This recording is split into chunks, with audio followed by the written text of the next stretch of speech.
Hey guys, 5.4, comparing and graphing ratios is our lesson today. You have a little note there. It says we can compare ratios to see what might be a better buy, maybe a better tasting recipe, or in this case, a spicier salsa. So on the left you have the green bowl.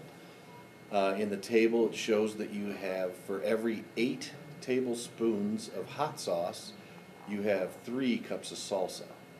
If I want to increase that, say make a bigger batch for a party or something, I'm going to multiply the hot sauce by 4 to make 32 tablespoons of hot sauce. And I'm going to multiply the salsa by 4 to make 12 cups of salsa. So I have an equivalent ratio there. Over on the right I have my orange bowl.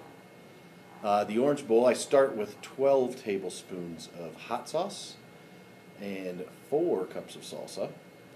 And I multiply both of those by 3.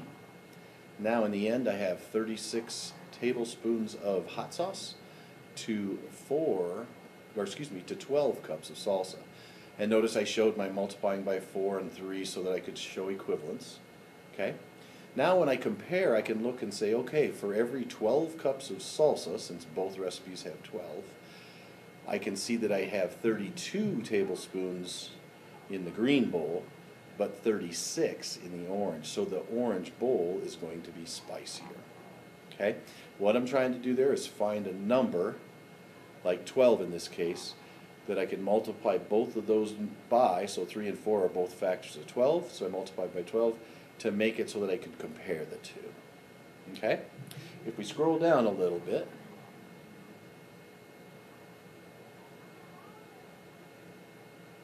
we talk about which dog food is a better buy. So I've got a 20-pound bag on the left, and then I've got the 30-pound bag on the right. Sorry, my camera's a little crazy there. I'm going to adjust see if I can get that to be a little less shiny. That light's just a little bright. Sorry, guys. That might be a little clearer. Okay. So I have the cost for a 20-pound bag is $17.20.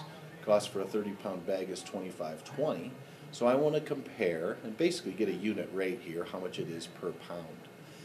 So on the left I divided by 20, of course, because it's a 20-pound bag, and on the right I divided by 30.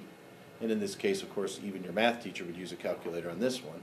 And I see that the 20-pound bag is 86 cents per pound, whereas the 30-pound bag is only 84 cents.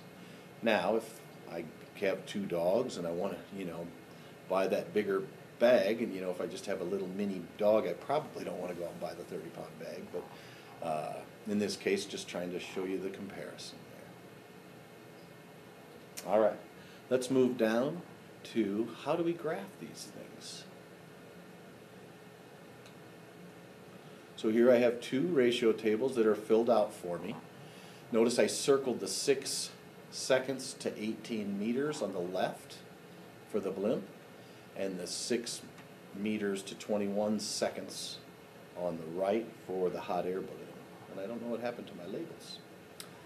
So we're going to go down here and take a look at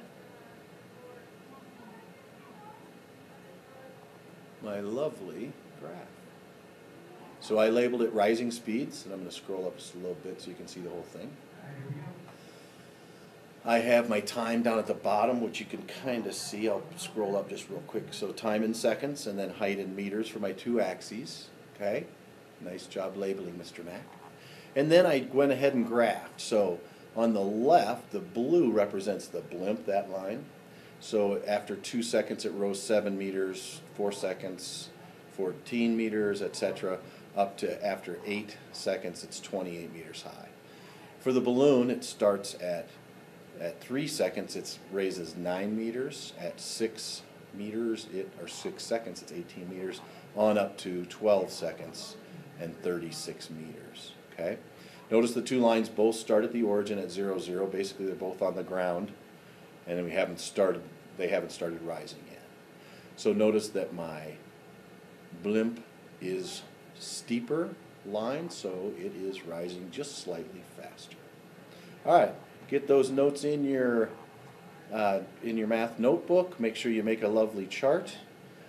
Use a ruler would be really nice for your line so that you can come back to this and use it to your benefit.